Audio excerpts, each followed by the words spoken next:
বাংলাদেশ শান্তিপূর্ণ গণতান্ত্রিক প্রক্রিয়ায় ফিরবে বলে জানিয়েছেন সেনাবাহিনী প্রধান জেনারেল ওয়াকারুজ্জামান। সোমবার রাজধানীর ঢাকেশ্বরী মন্দিরে চৈত্র সংক্রান্তি ও পহেলা বৈশাখের অনুষ্ঠানে সেনাপ্রধান একথা জানান। তিনি বলেন, এদেশ সকলের, এখানে সাম্প্রদায়িক সম্প্রীতি বজায় রাখতে কাজ করে যাচ্ছে সেনাবাহিনী।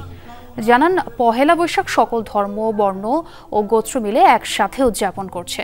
সেনাপ্রধান আরও বলেন, এদেশ সকলের, নির্ভয়ে বসবাস করবেন সবাই। দেশের শান্তি বজায় রাখতে কাজ করছে সেনাবাহিনী। দেশে বর্তমান পরিস্থিতি অব্যাহত থাকবে। দেশের শান্তি ও শৃঙ্খলার প্রয়োজনে সেনাবাহিনী সকল সম্প্রদায়ের পাশে আছে বলেও জানান সেনাবাহিনী প্রধান জেনারেল ওয়াকারুজ্জামান।